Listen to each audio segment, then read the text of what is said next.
হুম। প্রিয় শিক্ষার্থী ভাইয়া বোনেরা, আসসালামু আলাইকুম। আশা করি সবাই ভালো আছেন। আমরা অনার্স কোচিং সেন্টারের পক্ষ থেকে অনলাইন ক্লাস সবাইকে স্বাগত জানাচ্ছি। আমার ধারাবাহিক যে চলমান ক্লাস বিবি অনার্স প্রথম বর্ষ শিক্ষার্থী ভাই বোনদের জন্য, সেখানে আমরা মার্চেন্ডাইজ ইনভেন্টরি অধ্যায়টি শেষ করে নতুন অধ্যায় শুরু করেছি, স্পেশাল জার্নাল। এবং সেই নতুন অধ্যায়ের আলোচনা ইতিমধ্যে আমরা একটি ক্লাস অতিবাহিত করেছি, যেখানে আমরা পার্সেজ জার্নালের সিঙ্গেল কলাম নিয়ে আলোচনা করেছিলাম। তো আজকে ইনশাল্লাহ আমরা পার্সেজ জার্নালের মাল্টিপল কলাম নিয়ে আলোচনা করব ইনশাল্লাহ। তো চলুন আমরা আগে মাল্টিপল কলামের ছকটার বিষয়ে একটু আমরা তথ্য দেখে আসি। আমরা কিন্তু আমাদের প্রাথমিক ক্লাসে আলোচনা করেছিলাম যে মাল্টিপল কলামের বৈশিষ্ট্য বা বাধ্যবাধকতা শর্তটা কি ছিল, মনে আছে? কেউ বলতে পারবেন মাল্টিপল কলাম কখন করতে হবে বা শর্ত কি ছিল? বাকিতে পণ্য ক্রয়। সকল বাকিতে পণ্য ক্রয়ের ক্রয় ক্ষেত্রে এবং সকল বাকিতে ক্রয়। সকল ক্রয়, তাই না? এবং যে কোনো সকল জিনিস বাকিতে ক্রয় ক্রয় করলেই, অন্তর্ভুক্ত হবে। যে কোনো জিনিস বাকিতে ক্রয় করলেই কোথায় অন্তর্ভুক্ত হবে? Multi column. সকল কলামে, মাল্টি কলামে। দেখেন আমরা লিখেছি multi column purchase journal. Periodic এবং পারপেচুয়াল আমরা ছকটা একবারেই দেখবো, একসাথে দেখবো। এখানে প্রথমে আছে ডেট। অ্যাকাউন্টস ক্রেডিটের ব্যাখ্যা আমরা জানি, অর্থাৎ যে পাওনাদারগুলো আমাদের সামনে আসবে তাদের নাম এখানে উল্লেখ করতে হবে। এরপরে আছে টার্মস। পোস্ট রেফারেন্স আমরা জানি। পোস্ট রেফারেন্স ঘরে আমাদের কখন টিকমার্ক আসে আর কখন কোড নাম্বার আসে আমরা গত ক্লাসে এটা আলোচনা করেছিলাম। তারপরও যদি কোনো সমস্যা থাকে আমরা আবারও রিপিট করব, সমস্যা নাই। এবার ক্রেডিট এবং ডেবিট কলামটা ভালো করে বুঝতে হবে। সিঙ্গেল কলামে কিন্তু কলাম একটাই ছিল, টাকা কলাম কয়টাই ছিল? একটা। ডেবিট একটা। ক্রেডিট একবারে পোস্টে দিলে হতো, কিন্তু এখানে যেহেতু যে কোনো বাকি ক্রয় অন্তর্ভুক্ত হবে, তাহলে আমি যদি পণ্য কিনি তাহলে কি মার্চেন্ডাইজ ডেবিট অথবা পার্চেজ ডেবিট, তাই তো? যদি আমি হ্যাঁ। সাপ্লাইজ কিনি তাহলে কি অফিস সাপ্লাইজ ডেবিট, যদি স্টোর সাপ্লাই কিনি তাহলে স্টোর সাপ্লাইজ ডেবিট, ইকুইপমেন্ট কিনলে ইকুইপমেন্ট ডেবিট, ফার্নিচার কিনলে ফার্নিচার ডেবিট, বিল্ডিং কিনলে বিল্ডিং ডেবিট, ল্যান্ড কিনলে ল্যান্ড ডেবিট। অর্থাৎ এইভাবে কিন্তু ডেবিট কলামে কোনো শেষ নাই, আছে নাকি? না। না। যা কিনবো তাই ডেবিট। তার মানে এই ডেবিট সাইডে কিন্তু আমরা যদি প্রত্যেকটা ডেবিটের জন্য আলাদা আলাদা করে এক একটা কলাম দিতে থাকি, তাহলে ডেবিট কলামে কিন্তু কি হবে না, শেষ হবে না। কি হবে না? এই জন্য শেষ হবে এখানে না। নিয়ম হচ্ছে তিনটা স্পেসিফিক কলাম আসবে। কয়টা স্পেসিফিক কলাম আসবে? তিনটা। তিনটা। তিনটা। তিনটা। তার মধ্যে প্রথম কলামটা থাকবে, যদি পিরিয়ডিকে করি তাহলে কার জন্য? পারচেস। যদি পারচেজ। পারপেচুয়ালি করি তাহলে কার জন্য? Merchandise inventory. Merchandise merchandise inventory. এই মার্চেন্ডাইজ কলামটা ইনভেন্টরি। এটার জন্য ফিক্সড, এটার জন্য হ্যাঁ। ফিক্সড। ফিক্স। বাকি দুটো স্পেসিফিক কলাম আমরা আনবো অঙ্কের এন্ট্রি পড়ে, যে এন্ট্রিতে কি ক্রয় আছে। এই অফিস সাপ্লাই স্টোর সাপ্লাই করতে হবে এমন কোনো কথা নাই। দেখা গেলো আমার অঙ্কে স্টোর সাপ্লাই অফিস সাপ্লাই নাই, তাহলে আমি তাদের রাখবো না। তাহলে এই দুটো কলাম, এই 2 নাম্বার এবং 3 নাম্বার কলামটা আমরা অঙ্কটা পড়বো, পড়ার পরে যে ক্রয়টা হতে পারে, ফার্নিচার আছে, হতে পারে আমার ইকুইপমেন্ট আছে, যা থাকবে আমি আমার চয়েস মতো এই দুটো কলাম তার জন্য আমি স্পেসিফিক রাখবো। এখানে আমার চয়েস। তাহলে স্পেসিফিক কলাম হবে মোট কয়টা ডেবিট সাইটে? তিনটা। তিনটা। তার মধ্যে একটা হচ্ছে তিনটা। পারচেজ অবলিক মার্চেন্ডাইজ ইনভেন্টরি, বাকি দুটো হচ্ছে অঙ্কর এন্ট্রি পড়ে আমি আমার চয়েস মতো সেই স্পেসিফিক কলাম দুটো সিলেক্ট করব। এবার এই তিনটার বাইরেও তো আরো করা থাকতে পারে, পারে কিনা বলেন? হ্যাঁ। হ্যাঁ পারে। পারে। তাদের জন্য আমার কোন কলাম রাখতে হবে? আদার অ্যাকাউন্ট। আদার্স। আদার্স। তাহলে এই সম্পূর্ণ কার আন্ডারে, আদার্স। এই সবকিছু হচ্ছে কার আন্ডারে? ডেবিটস। ডেবিটের আন্ডারে কিন্তু। এবার এই আদার অ্যাকাউন্টের ব্যাপারটা বোঝেন। মনে করেন আমি যদি পারচেজ রেকর্ড করে দিলে পারচেজ কলামে রেকর্ড হবে, যদি আমি অফিস সাপ্লাই ক্রয় করে দিলে অফিস সাপ্লাই কলামে রেকর্ড হবে, যদি আমি স্টোর সাপ্লাই ক্রয় করি স্টোর সাপ্লাই কলামে রেকর্ড হবে ডেবিট হিসাবে। কিন্তু আমি যদি ফার্নিচার হ্যাঁ। ক্রয় করি তাহলে ফার্নিচারে কি আপাতত এখানে কোনো কলাম রাখা আছে? না। ফার্নিচার হবে কোন না। কলাম? আদার্স আদার্সে। অ্যাকাউন্ট। আদার। আদার অ্যাকাউন্টস। এবার আদার অ্যাকাউন্টস কলামের কিভাবে পোস্টিং হবে? যেহেতু আদার অ্যাকাউন্টসে আমাদের বিভিন্ন সম্পদ আসতে পারে, শুধু টাকা দিলে কি পরে বুঝতে পারবো কার টাকা কোনটা? না। না। এই জন্য আদার অ্যাকাউন্টস এর কলাম হবে আবার তিনটা: অ্যাকাউন্টস টাইটেল, রেফারেন্স এবং টাকা। তাহলে অ্যাকাউন্টস টাইটেলের ঘরে প্রথমে আমি যদি ফার্নিচার আনি তাহলে প্রথমে কি রাখবো? ফার্নিচার। ফার্নিচার। ফার্নিচার লিখবো, লিখে তার রেফারেন্স দেবো। এখানে রেফারেন্স মানে কোড নাম্বার। এই যে ফার্নিচার, এটা কি মূল অ্যাকাউন্ট না সাবসিডিয়ারি অ্যাকাউন্ট? সাবসিডিয়ারি। সাবসিডিয়ারি কে বললেন? মূল অ্যাকাউন্ট। সাবসিডিয়ারি অ্যাকাউন্ট হয় শুধুমাত্র অ্যাকাউন্টস পেয়াবেল এর আন্ডারে, আর অ্যাকাউন্ট রিসিভেবল এর যেসব নাম আসে সেসব নাম। আর এ ও বাদে সরি যারা সরি। জাবেদায় সরাসরি ডেবিট অথবা যে আছে ক্রেডিট হয়। আমি কি বলেছিলাম? যারা জাবেদায় এটা মূল। সরাসরি ডেবিট অথবা ক্রেডিট হয় সবাই কিন্তু মেইন অ্যাকাউন্ট। সবাই কি অ্যাকাউন্ট? হুম। Main account. Main main. Account. Furniture সরাসরি জাবেদায় কি ডেবিট ক্রেডিট হয় না? হুম। হ্যাঁ। তাহলে ফার্নিচার কি অ্যাকাউন্ট, মেইন না সাবসিডিয়ারি? মেইন। মেইন। তাহলে ফার্নিচার যদি মেইন অ্যাকাউন্ট, তাহলে একটা অ্যাকাউন্ট কোড নাম্বার এখানে আসবে, তাই তো? হুম। আর তার টাকাটা হুম। এখানে পোস্টিং হয়ে যাবে। এইভাবে করে আমার যখনই এই তিনটা কলামের বাইরে যখনই আমার অন্য কোনো ক্রয় আসবে, সঙ্গে সঙ্গে সে পোস্টিং হবে কোন কলামে? Others account. আদার্স অ্যাকাউন্টে। আর আদার্স অ্যাকাউন্টে পোস্টিং ব্যাপারটা তো বোঝাতে চেষ্টা করলাম, যে অ্যাকাউন্ট টাইটেলের ঘরে প্রথমে কি আসবে? অ্যাকাউন্ট টাইটেলের ঘরে প্রথমেই সেই সম্পদের নাম দিতে হবে, তারপর রেফারেন্স ঘরে কি দিতে হবে? ডিফারেন্স। টিক মার্ক কোড দিতে কোড। হবে। নাম্বার। আর ওই সোজা টাকা করে টাকা দিতে হবে, তাহলে আধার অ্যাকাউন্ট আচ্ছা। রেকর্ড হয়ে যাবে। তাহলে এইভাবে ডেবিট ফাংশনটা আমরা রেকর্ড করব। ডেবিট ফাংশনটা সবাই বুঝতে পারলাম কিনা? ডেবিটটা। হ্যাঁ। হুম। আসেন, আমি পণ্য কিনি, ফার্নিচার কিনি, বিল্ডিং কিনি, ল্যান্ড কিনি, ইকুইপমেন্ট কিনি, সাপ্লাইস কিনি, যা কিছু কিনি না কেন, বাকিতে ক্রয় করা মাত্রই ক্রেডিট হবে কে? Accounts account payable. Accounts payable ছাড়া অন্য কোনো কিছু ক্রেডিট হওয়ার সুযোগ আছে? না। না। তাহলে ক্রেডিট কারণ কলামে বাকিতে তো একটাই আপনি কলাম পণ্য হবে। ক্রয় করবে তো ঠিক। ক্রেডিটের আন্ডারে হ্যাঁ। কলাম হবে একটাই, সেটা কি? আচ্ছা। Accounts payable. অ্যাকাউন্টস না। পেয়াবেল। অ্যাকাউন্টস পেয়াবেল নাম না, নাম তো এই অ্যাকাউন্টস ক্রেডিট ঘরে আসবে। কিন্তু টাকা, আমরা টাকা কলামের কথা বলছি, ডেবিট ক্রেডিট টাকা কলাম আনবো না। তাহলে ক্রেডিট কলামে, হ্যাঁ। টাকার কলামে একটাই আসবে, সেটা কি? অ্যাকাউন্টস পেয়াবেল। পেয়েবেল। কিন্তু ডেবিট কলামে কিন্তু পেয়েবেল। অনেক কিছু আসবে, যে কারণে স্পেসিফিক কলাম রাখবো কয়টা? তিনটা। তিনটা। তিনটা। তার মধ্যে পারচেজ আর মার্চেন্ডাইজের কলামটা মাস্ট ম্যান্ডেটরি। আর বাকি দুটো কলাম হবে আমাদের অঙ্কের এন্ট্রির উপর ডিপেন্ড করে। এই তিনটার বাইরে অন্য সকল ক্রয়ের জন্য রেকর্ড হবে আদার অ্যাকাউন্টসে।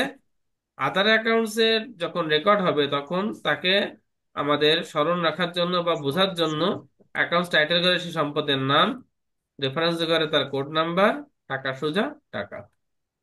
এইভাবে করে আমাদের মাল্টিপল কলামে পারচেস, বাকিতে ক্রয় রেকর্ড হবে। দেখেন তো আলোচনায় কোনো প্রশ্ন আছে কিনা আপনাদের এই পর্যন্ত?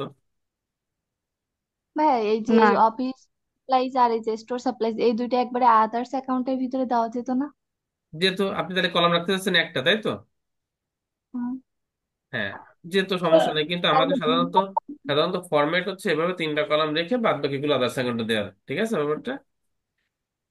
ও আচ্ছা, ঠিক আছে। ভাই এই যে ওই office supplies, office store supplies, এইগুলো তো কোনো নাম লেখা লাগবে না, শুধু টাকা বসাই দিলেই হচ্ছে। হ্যাঁ, এখানে এখানেও শুধু টাকা পোস্টিং হবে, শুধু টাকা। আমরা একটু এখন একটা অঙ্ক দেখবো আমরা। এবার লক্ষ্য করেন, দেখেন, অ্যাকাউন্টস পেয়াবেল এটা কি মূল অ্যাকাউন্ট না সাবসিডিয়ারি অ্যাকাউন্ট? অ্যাকাউন্ট পেয়াবেল মূল এটা। অ্যাকাউন্ট। মূল অ্যাকাউন্ট, কিন্তু কারণ অ্যাকাউন্টস পেয়াবেলের ভিতরে যেসব নাম আসবে তারা কিন্তু subsidiary, x Y Z A B C D, তাই না? অ্যাকাউন্টস পেয়াবেল মূল অ্যাকাউন্ট, এর সোজা এখানে কি আসবে? তাহলে কোড নাম্বার, তাই না? যেহেতু এটা লায়াবিলিটিস, হ্যাঁ। তাহলে কোড নাম্বার হয় 201 ঘরের থেকে, আমরা একটা ধরে নিছি এখানে। আসেন এবার পারচেস, এটাও মূল অ্যাকাউন্ট, একটা খরচ। দেখেন কোড নাম্বার ধরেছি 512। যদি মার্চেন্ডাইজ পারপেচুয়াল হয় তাহলে আমরা কি লিখবো এখানে? Merchandise inventory. এটা একটা অ্যাসেট, কোড নাম্বার ধরেছি 115। অফিস সাপ্লাই একটা সম্পদ, কোড নাম্বার 117। স্টোর সাপ্লাই একটা সম্পদ, কোড নাম্বার 120। ইচ্ছা মতো, কারণ 101 বাদে 199 পর্যন্ত যে কোনো কোড নাম্বার ধরতে পারি। এইখানে অ্যাকাউন্টস টাইটেলের ঘরে যে সম্পদ আসবে তার জন্য এখানে কোড নাম্বার, তাই তো? এভাবে করে এখানে কিন্তু অ্যাকাউন্টস হ্যাঁ। টাইটেলের ঘরে নিচে কোড নাম্বার দেওয়া যাবে না। কেন যাবে না? এখানে তো আমরা সবার কোড নাম্বার নিচে দিচ্ছি, কিন্তু এখানে কোড নাম্বার গুলো পাশে দিচ্ছি কেন বলেন তো? এখানে কোড নাম্বার এটা নিচে না দিয়ে পাশে তাই। কেন দিচ্ছি? কারণ এখানে মানে বিভিন্ন রকম এন্ট্রি আসতে পারে, একটা আসতে পারে, দুইটা ভেরি আসতে গুড, পারে। ভেরি গুড, হ্যাঁ ফাইন। এখানে কিন্তু একাধিক সম্পদের নাম আসতে পারে, তাই না? তাহলে এখানে সেভাবে কিন্তু ইন্ডিকেটর কোড নাম্বার দেওয়া সম্ভব হবে না। এখানে যদি মনে করেন তিনটা সম্পদের নাম আসলো, ফার্নিচার, বিল্ডিং, ল্যান্ড, তাহলে এখানে আমরা কি অবলিক অবলিক দিয়ে দিলে কেমন দেখাবে? এই জন্য এই আদার্স অ্যাকাউন্টে যে সম্পদগুলো আসবে এদের কোড নাম্বার গুলো পাশে রেফারেন্সে আমরা সঙ্গে সঙ্গে আলাদা করে দেখাই দিব। ঠিক আছে ব্যাপারটা? হ্যাঁ। জি। তাহলে হুম। আমরা ছকটা ক্লিয়ার। তাহলে আমরা একটা অঙ্কে যাবো, আহ যাতে করে আমাদের বুঝতে আরো সুবিধা হয়। চলুন আমরা একটা অঙ্ক দেখে আসি একটু এবার।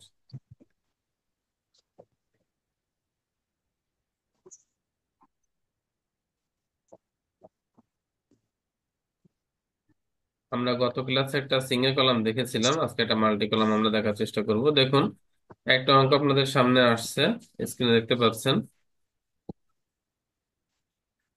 The Apex Limited used multiple column purchase journal. The following transactions occurred during April 2011. এখানে ইনস্ট্রাকশন স্পষ্ট বলা আছে, record the transactions in the multiple column purchase journal. এখানে কিন্তু পিরিয়ডিক বা পারপেচুয়াল কিছু উল্লেখ করা নাই, তাই না? তার মানে আমরা না। পিরিয়ডিক বা না। পারপেচুয়াল যেটা খুশি আমরা করতে পারি, যে কোনোটাই আমরা ইচ্ছা মতো করতে পারি। ওকে, ফাইন। এখানে লক্ষ্য করেন মাল্টি কলাম বলার কারণে দেখেন প্রথমে পারচেজ কি আছে? মার্চেন্ডাইজ। মার্সেন্টাইজ। এবারে পারচেজ কি আছে? Merchandise. Office supplies. Office purchase supplies. Office furniture. Merchandise. Purchase equipment. Purchase store supply. তার মানে এখানে কিন্তু শুধু স্টোর মার্চেন্ডাইজ না, সাপ্লাইজ। বহুবিধ ক্রয় আছে, অনেক ধরনের ক্রয়, এবং সবগুলোই বাকিতে ক্রয়। এই জন্য আমাদের এটা নিঃসন্দেহে একটা মাল্টিপল কলামের অঙ্ক, তাই তো? হ্যাঁ। দেখেন, আমরা একটা ছক নিয়েছি এই কলামটা সলিউশন করার জন্য। আমরা এখানে ক্রেডিট অ্যাকাউন্টস পেয়েবল লিখেছি, আর আমরা অঙ্কটা করতেছি কোন মেথডে? পারপেচুয়াল মেথডে। পারপেচুয়াল। আমাদের স্পেসিফিক কলাম রেখেছি merchandise inventory, office supplies, store supplies. বাদ বাকি সবার জন্য কাকে রেখেছি? আদার অ্যাকাউন্টস কে। Others account. ওকে, তাহলে এবার দেখেন আমাদের প্রথম এন্ট্রি কি ছিল, দেখেন তো। April 5, purchase merchandise on account. Purchase merchandise on account from Sumit, টাকা 1,50,000। তাহলে এখানে পাওনাদারের নাম কি আছে? সুমিত। সুমিত। হ্যাঁ, এখানে টার্মস বা ইনভয়েস নাই, দরকার নাই। দেখেন, তাহলে এপ্রিল 5 অ্যাকাউন্টস ক্রেডিটের ঘরে কার নাম আসবে? সুমিত। সুমিত। টার্মস নাই, পোস্ট রেফারেন্স নাই। পোস্ট রেফারেন্স আছে, পোস্ট রেফারেন্স ঘরে কি দিতে হবে এখানে? দিতে হবে। কারণ সুমিত কি সাবসিডিয়ারি নাকি মেইন অ্যাকাউন্ট? সাবসিডিয়ারি। সাবসিডিয়ারি। কার সাবসিডিয়ারি? Accounts payable. অ্যাকাউন্টস পেয়াবেলের। ফাইন, এবার টাকার পোস্টিং। তাহলে অ্যাকাউন্টস পেয়াবেলের ঘরে ক্রেডিট হবে 1,50,000, আর ডেবিট ঘরে কার কলামে যাবে বলো তো? মার্চেন্টাইজ ইনভেন্টরি। মার্চেন্ট ইনভেন্টরি ঘরে 1,50,000। ব্যাস, পোস্টিং কিন্তু 1 নম্বরটা শেষ, প্রথম পোস্টিং শেষ। ক্লিয়ার? আর পাওয়ার জি। পয়েন্টে দেখানো যাচ্ছে না, কারণ পাওয়ার পয়েন্টে দেখালে বারবার ওটা রিপিট হবে। আমরা সরাসরি স্লাইডে যাচ্ছি। তাহলে দ্বিতীয় এন্ট্রি কি ছিল দেখেন, দেখতে কি সমস্যা হচ্ছে? না ভাইয়া। ওকে। না। এরপরে এন্ট্রি ছিল 10 নম্বরে, পারচেস অফিস সাপ্লাইস, এবং পাওনাদারের নাম ছিল বি, টাকা 80,000। দেখেন, 10 তারিখে অ্যাকাউন্টস ক্রেডিটের ঘরে লেখছি বি, রেফারেন্সে টিক মার্ক, ক্রেডিট কলামে অ্যাকাউন্টস পেয়েবল ক্রেডিট 80,000, আর ডেবিট কলামে যেহেতু অফিস সাপ্লাইজ স্পেসিফিক কলাম রাখা আছে সেখানে 80,000 ডেবিট। ক্লিয়ার? হুম। এভাবে করে 22 হ্যাঁ। তারিখে কে আছে আমরা চলে যাচ্ছি 23 তারিখে এন্ট্রিটাই। 22 তারিখে স্বাভাবিক এন্ট্রি, 22 তারিখেও মার্চেন্ডাইজ পারচেজ। 23 তারিখটা লক্ষ্য করেন, পারচেস অফিস ফার্নিচার। এবার কি ক্রয় করতেছি? Office furniture. অফিসিয়াল। আমাদের নাম রেজাউল, টাকা 1,20,000। 23 তারিখ, 23 তারিখে Rezaul, tick mark, accounts credit payable. কিন্তু এখানে কিন্তু ডেবিট ফার্নিচার। ডেবিট কে? ফার্নিচার। ফার্নিচারে কি স্পেসিফিক কলাম আছে আমাদের? না। না, আদার এবার না। চলে গেছি আমরা কোন কলামে? আদার অ্যাকাউন্টস। আদার অ্যাকাউন্টস। প্রথমে অ্যাকাউন্টস টাইটেল ঘরে ফার্নিচার। ফার্নিচার একটা কি সম্পদ, দায়, আয় নাকি ব্যয়, কি এটা? সম্পদ। এই জন্য দেখেন রেফারেন্সে কলাম, পোস্ট রেফারেন্স আমরা রেফারেন্স নিয়ে নিচ্ছি কোড নাম্বার 112। অ্যামাউন্টের ঘরে টাকা 1,20,000। আদার অ্যাকাউন্টস এর ব্যাপারটা কি বোঝা গেল? জি ভাইয়া। আপনি কিন্তু ইচ্ছা করলে এখানে কিন্তু ফার্নিচারের স্পেসিফিক কলাম রাখতে পারেন, রেখে অফিস আপনার রেকর্ড আদার সেকেন্ডে নিয়ে আসতে পারেন, কোনো সমস্যা নাই। এটা শুধুমাত্র মার্চেন্ডাইজ কলামটা রাখাটা বাধ্যবাধকতা। এছাড়া বাকি এই দুটো কলাম আপনি যা খুঁজতে রাখতে পারেন, তবে সেটা অবশ্যই অঙ্কে এন্ট্রি থাকতে হবে, ঠিক আছে? আচ্ছা। এইভাবে আদার হ্যাঁ। অ্যাকাউন্টস আর একটা এন্ট্রি আছে, দেখেন ইকুইপমেন্ট। 25 তারিখে একটা এন্ট্রি আছে ইকুইপমেন্ট, ডালিয়া, এক জি। লক্ষ ষাট হাজার 25 তারিখ, ডালিয়া। তাহলে অ্যাকাউন্টস পেয়াবেল 1,60,000। স্পেসিফিক ইকুইপমেন্টের কলাম না থাকায় চলে গেছে আমরা আদার অ্যাকাউন্টসে। আদার অ্যাকাউন্টসে ইকুইপমেন্ট, কোড নাম্বার নিয়েছি 113। এবং অ্যামাউন্ট 1,60,000। ক্লিয়ার ব্যাপারটা? জি হুম। ভাইয়া। ওকে, লাস্ট সর্বশেষ আমরা যেটা করব এখন সেটি হচ্ছে আমাদের লাস্টে যে যোগফল নামাতে হয় এবং কোড নাম্বার ধরতে হয়। টোটাল ঘরে আমাদের টোটাল যোগফল নামবে, অ্যাকাউন্টস পেপার যোগফল 7,90,000, মার্চেন্ডাইজ 3,20,000, সাপ্লাই সাপ্লাই 2,80,000। আর সর্বশেষ আমাদের অ্যাকাউন্ট কোড দিতে হবে। অ্যাকাউন্ট কোড, অ্যাকাউন্টস পেয়েবল এটা কি? এটা দায়। তাই, এটা হচ্ছে দায়। তাহলে আমাদের দায়ের কোড নাম আমরা জানি কত, 211 দুইশো এক বলেছি থেকে আমরা 200-র ঘরে। হুম, মার্চেন্ডাইজ সম্পদ, তবে একটা জিনিস খেয়াল রাখতে হবে, একটা কোড যেটা ব্যবহার হয়ে গেছে এটাকে কিন্তু অন্য কোনো সম্পদে কোড নাম্বার হিসেবে আর ধরা যাবে না। না। এটা কিন্তু খেয়াল রাখতে হবে। যে মার্চেন্ডাইজ যে কোড আমি যা ধরি না কেন, 3টা কোড ধরা যাবে না। কোনটা কোনটা বলেন তো? একশো কোনটা? বারো 113 12, এগুলো ধরা 113 যাবে। আর আরেকটা কোনটা? আর ওই যে ক্যাশের জন্য ফিক্স ছিল কোনটা? 101। 101। 101। 101। এই 3টা কোড কিন্তু ধরা যাবে না আপাতত। তাহলে 114 ধরেছি মার্চেন্ডাইজ, অফিস সাপ্লাই ধরেছি 115, স্টোর সাপ্লাই ধরেছি 116। ব্যাস, আমাদের অঙ্ক কিন্তু শেষ, মাল্টিপল কলাম। এখন দেখেন আপনাদের না বুঝার কি আছে, কোনো প্রশ্ন আছে কিনা দেখেন। না ভাইয়া, প্রশ্ন নেই, বুঝেছি। যদি বুঝে থাকেন তাহলে একটা গাইডলাইন আছে আপনাদের জন্য। গাইডলাইনটা হচ্ছে এরকম, দেখেন আমরা কিন্তু শুধুমাত্র এখন অবস্থান করতেছি পারচেজ জার্নালে, এবং পারচেজ জার্নালে কিন্তু আমরা অলরেডি ক্লাসিফিকেশন পেয়ে গেছি, সিঙ্গেল কলাম এবং কি কলাম, মাল্টি কলাম। মাল্টিকুলাম। আবার এর মধ্যে আরো একটু ছোট ক্লাসিফিকেশন আছে, পিরিয়ডিক এবং কি পারপেচুয়াল। পারপেচুয়াল। পারপেচুয়াল। এভাবে করে এই স্পেশাল জার্নালে কিন্তু কাউন্টি কলাম। আপনাকে অনেক ধরনের ছকের মুখোমুখি হতে হবে, পারপেচুয়াল। অনেক ধরনের ছকের মুখোমুখি আপনাকে হতে হবে। এই জন্য আমার একটা পরামর্শ থাকবে, আপনারা একটা পেজে বা দুটো পেজে আপনারা হেডিং করে করে ছকগুলো সব এক জায়গায় করে রাখবেন। কেমন সেটা? বুঝতে পেরেছি, পারপেচুয়ালের থেকে প্রেডিকেট। দেখেন, এভাবে করে আপনারা প্রত্যেকটা ছক, যেমন এটা হচ্ছে সেল জার্নালের কলাম পারপেচুয়ালে, হ্যাঁ, এটা হচ্ছে সেল জার্নাল পিরিয়ডিকে, এটা হচ্ছে ক্যাশ রিসিভ পারপেচুয়াল, এটা ক্যাশ রিসিভ পিরিয়ডিক, এটা ক্যাশ পেমেন্ট পারপেচুয়াল। মানে প্রত্যেকটা কিন্তু পারপেচুয়াল পিরিয়ডিক পারপেচুয়াল পিরিয়ডিক আছে। তাহলে আমাদের মূল জার্নাল ছিল 4টা: পারচেস, সেলস, হুম। Cash receive, cash payment. এবার Yes. প্রত্যেকটা যদি পারপেচুয়াল পিরিয়ড দুটো হয় তাহলে ছক হবে মোট কয়টা? 8টা। আটটা। ছক আপনার পাশাপাশি আপনার ছোট করে করে কেটে রাখবেন, যাতে আপনি সহজেই বুঝতে পারেন, কম্পেয়ার করতে পারেন ছোট ছোট পরিবর্তনগুলো। কারণ পরিবর্তনগুলো ছোট ছোট ছোট, এগুলো মনে রাখতে গেলে পাশাপাশি কাটলে, আর যখনই অঙ্কটা আপনি করবেন যদি পেজটা একটু সামনে ওপেন করে নেন, তাহলে কিন্তু আপনার হঠাৎ করে ছকটা মেমোরিতে চলে আসবে। কারণ স্পেশাল জার্নালে কিন্তু সবচেয়ে বড় ভোগান্তি কারণ হচ্ছে এই ছক।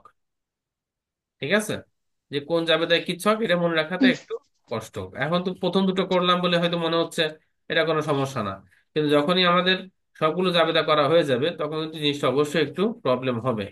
আর একটা কথা বলি, এই অঙ্কটা কিন্তু আমরা যখন করছি ভালো মনে হবে, কিন্তু অঙ্কটা কিন্তু এত সহজ কিন্তু আসবে না। অঙ্কটা কেমন আসবে আপনারা ইতিমধ্যে আশা করি আপনারা শীট দেখেছেন, যে শীটটা আমি আপনাদেরকে দিয়েছি। জি দেখছি। ওর মূল চেহারাটা জি কিন্তু সিন। এরকম সহজ অঙ্ক কিন্তু আপনি পরীক্ষায় পাবেন না। পরীক্ষা কিন্তু মূলত আপনাকে ফেস করতে দিছি। হবে সমন্বিত অঙ্ক। সমন্বিত অঙ্ক মানে, মানে একই অঙ্কে বিভিন্ন ধরনের ক্যাটাগরির এন্ট্রি থাকবে যা আপনাকে আলাদা করে বিভিন্ন জাবেদায় পোস্টিং দিতে হবে। যেমন দেখেন একটা অঙ্ক সাধারণত মূলত এরকম আসবে আমাদের সামনে। এই দেখেন একটা অঙ্ক, 4 নাম্বার অঙ্ক, সবাই দেখতে পাচ্ছেন কিনা? সবাই দেখতে পাচ্ছেন? জি জি। হ্যাঁ। দেখ, হুম।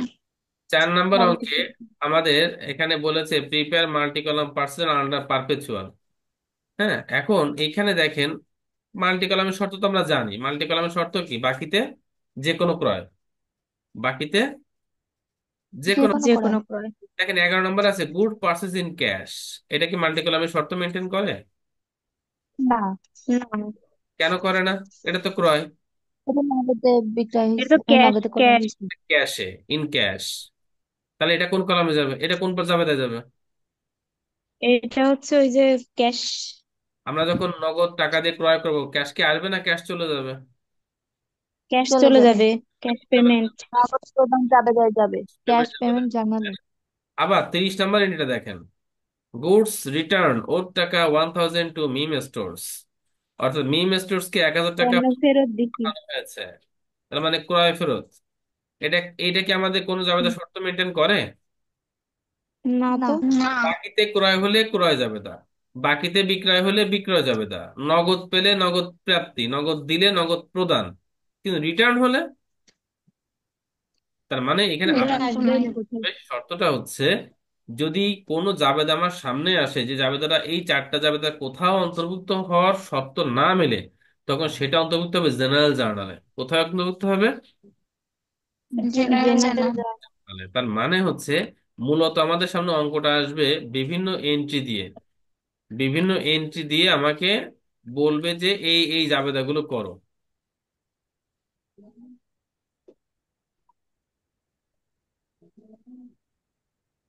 দেখেন, এই একটা অঙ্ক, 12 নম্বর একটা অঙ্ক। এই ধরনের অঙ্ক সাথে পরীক্ষা আসে। 12 নম্বর একটা অঙ্ক। এই অঙ্ক ভিতরে ক্যাসে দেখার দরকার নেই, আপনি রিকোয়ার্ডটা পড়েন। রিকোয়ার্ড কি বলছে? You are required to prepare a sales journal and cash receipt journal. আপনাকে এই অঙ্কটা পড়ে আপনাকে দুটো জাবেদা করতে হবে, একটা হচ্ছে সেলস জার্নাল, একটা হচ্ছে কি, cash receipt journal. Cash Cash receipt. Receipt. আপনাকে যখন অঙ্কটা করতে হবে, তখন আপনাকে দুটো পেজে দুটো ছক আগে থেকে রেডি করে নিতে হবে। আগে থেকে ছক দুটো কি করতে হ্যাঁ, হবে? রেডি করতে হবে। রেডি করতে হবে। করার পরে এবার এক একটা এন্ট্রি পড়তে হবে, যেখানে যাবে সেখানে পোস্টিং দিয়ে আসতে হবে। এমন না যে আমি আগে সেলসটা করব পরে ক্যাশ রিসিভ করবো, তাহলে কিন্তু আর ভুল হবে অঙ্ক। তাহলে আপনাকে যা বলবে সবগুলো একবার রেডি করে নিয়ে এবার আপনাকে কি করতে হবে, এন্ট্রি পড়তে হবে। যে যাবে তার শর্ত মেনটেন করে সেখানে পোস্টিং চলে আসতে হবে। এভাবে করে কিন্তু আপনাকে কিন্তু হুম। সমন্বিত অঙ্ক আপনার সামনে দেবে। ঠিক আছে, যাতে মোটামুটি এই জন্য আমরা এক এক করে শিখবো। এখানে দেখেন কি বলছে, পার্সেল জার্নাল আর কি, ক্যাশ পেমেন্ট জার্নাল, দুটো Cash একসাথে payment করতে হবে। journal. এখন আমরা চারটে যখন ভিন্ন ভিন্ন ভাবে আমরা শিখে ফেলবো, তখন কিন্তু আমরা এইখান থেকে বের করে করে নিয়ে যার যার জাবেদা অনুযায়ী আমরা পোস্টিং দিতে ইনশাল্লাহ পারবো। কথা কি বোঝাতে পেরেছি? এজন্য এই কথাগুলো বলার একটা কারণ, সে কারণটা হচ্ছে, আপনারা এই যে এখন যে ইন্ডিভিজুয়াল আলোচনাগুলো হচ্ছে, পারচেস, আজকের পারচেস মাল্টিপল শেষ করলাম, আগামী ক্লাসে ইনশাল্লাহ সেলস শুরু করব, এই ধারণাগুলো যেন হুম। আপনাদের ব্রেনে যেন স্ট্রংলি যেন আপনারা নিতে পারেন। এমন যেন মাথায় না ঢুকে যায় যে এই জায়গাটা তো সহজ, এই পেরে যাবো, একটু দেখলেই হয়ে যাবে, বিষয়টা যেরকম যেন না হয়। কারণ আপনার সামনে পরবর্তী হুম। একটা ম্যাচিউরড অঙ্ক আসবে, তখন কিন্তু এত সহজ আসবে না। এই জন্য আপনারা এই আলোচনাগুলোকে আপনারা মানে একটু গুরুত্ব সহকারে নেবেন এবং সেভাবে আলোচনার বিষয়গুলো অবশ্যই বোঝার চেষ্টা করবেন, যাতে করে ভবিষ্যতে বড় অঙ্ক আসলে যেন আপনি সহজে পারেন। কথা কি বোঝাতে পেরেছি? হ্যাঁ। জি। Okay fine. এখন বাসায় কাজ হচ্ছে, আপনাদের একটা মাল্টিপল কলামের অঙ্ক বাসায় দিব, যেটা আপনারা করবেন ইনশাল্লাহ। এই 4 নম্বর যেটা আমি আলোচনা করছিলাম এটাই করবেন, 4 নম্বরটাই করবেন। কিন্তু মনে রাখবেন, এখানে কিন্তু আমাদের বলেছে রিকোয়ারমেন্টে কি করতে বলেছে, Purchase journal under purchase perpetual. Column parcel journal under perpetual, তাই পারপেচুয়াল। না? সুতরাং আমি কিন্তু শুধু হুম। পার্সেল জার্নালই করবো, যদি পার্সেল জার্নালের শর্তর বাইরে কোনো এন্ট্রি আমার সামনে আসে, সেটার পোস্টিং আমি দিব না, কারণ ওটা আমার শর্ত মেনটেন করতেছে না। এখানে তো আমাকে জেনারেল জার্নাল করতে বলে নাই, বলছে? না। এখানে তো আমাকে না। ক্যাশ পেমেন্ট জাবেদা করতে বলে নাই, বলছে? না। তাহলে আমার মাল্টি কলামের বাইরে যে এন্ট্রি গুলো আছে, যেমন এই যে 11 নম্বর এন্ট্রি আমার মাল্টি কলামের শর্তের বাইরে, 30 নম্বর এন্ট্রি আমার মাল্টি কলামের শর্ত কি, বাহিরে, এইগুলো বাইরে। কিন্তু আমি আমার জাবেদা দিব না, এগুলো অমিট হয়ে থাকবে। এগুলো অমিট হয়ে থাকবে, এগুলো নিয়ে আমি টেনশনই করব না। আমি শুধু আমার মাল্টি কলামের শর্তের মধ্যে যে জাবেদাগুলো পড়ে সেগুলো আমি আমার নিয়ম অনুযায়ী পোস্টিংটা ক্লিয়ার করব। কথা কি বোঝাতে পেরেছি? জি জি। ভাইয়া। তাহলে আপনারা এই 4 নম্বর অঙ্কটা বাসায় অবশ্যই সুন্দর করে করবেন। একেবারে নিজেরা কোড নাম্বার টাম্বার ধরে একেবারে পূর্ণাঙ্গ একটা অঙ্ক সুন্দর করে করে ছবি তুলে আপনারা মেসেঞ্জারে ইনশাল্লাহ অবশ্যই পোস্ট করবেন। ঠিক আছে? জি ভাই। জি ভাই। আজকে ক্লাস নিয়ে যদি কার কোনো প্রশ্ন থাকে প্রশ্ন করতে পারেন, যদি প্রশ্ন না থাকে আজকে ক্লাসটা আমরা শেষ করব। সবাইকে ধন্যবাদ জানাচ্ছি অসময়ে হঠাৎ নোটিসে ক্লাসটা অ্যাটেন্ড করার জন্য। যারা করতে পারেননি তাদের জন্য দুঃখ প্রকাশ করছি। ইনশাল্লাহ গ্রুপে আমি 10 মিনিটের মধ্যে ভিডিওটা আপলোড করতেছি ইনশাল্লাহ। ঠিক আছে? কারো আচ্ছা কোনো প্রশ্ন ভাই। থাকলে প্রশ্ন করতে পারেন। আচ্ছা। প্রশ্ন আছে আপনাদের? ভাই বলতেছি যে হ্যাঁ, সবগুলো জায়গা নোট করে রাখার জন্য সবগুলো কি এখন একটু দেওয়া যাবে, তাহলে স্ক্রিনশট নিয়ে আমরা সবগুলো তৈরি করে ফেলতে না পারতাম। না না, ওইটা করব না। কেন করব না? আগে আলোচনা করি। আপনার মাথায় এখন শুধু পার্সোনাল জার্নাল ঘোরাতে হবে। আমি যদি শখটা এখন দিই, আপনার ব্রেনে কিছু জায়গায় সেল জার্নাল নেবে, কিছু জায়গায় ক্যাশ রিসিপ্ট নেবে, কিছু জায়গায় ক্যাশ পেমেন্ট নেবে। আপনার পার্সোনাল জার্নালটা গোলাই যাবে। ধাপে ধাপে করেন। আপনি যেহেতু আপনি অলরেডি বুঝে ফেলেছেন, কয়টা ছক বলেন তো? দুইটা। সিঙ্গেল কলাম আর মাল্টি কলাম, তার মধ্যে আবার পারপেচুয়াল পিরিয়ড আপনি এই দুটো সুন্দর করে ছক কেটে খাতা রাখেন। আর নিচে জায়গা ফাঁকা রাখেন বাকিগুলো কাটার জন্য। তো একসাথে এখন সব নেওয়ার দরকার নাই। ঠিক আছে? আপনার আচ্ছা মেমোরিতে ঠিক আছে। আপাতত পার্সোনালের কাজ করেন। ক্লিয়ার? হুম। জি জি। ভাই। ওকে, থ্যাংক ইউ। সবাই ভালো থাকবেন। ইনশাল্লাহ আশা করি আবার শনিবার কথা হবে, দেখা হবে ক্লাসে। সেই পর্যন্ত সবাই সুস্থ থাকেন। আল্লাহ হাফেজ, আসসালামু আলাইকুম। ওয়ালাইকুম আসসালাম। ওয়ালাইকুম ভালো আসসালাম। থাকবেন পর্যন্ত।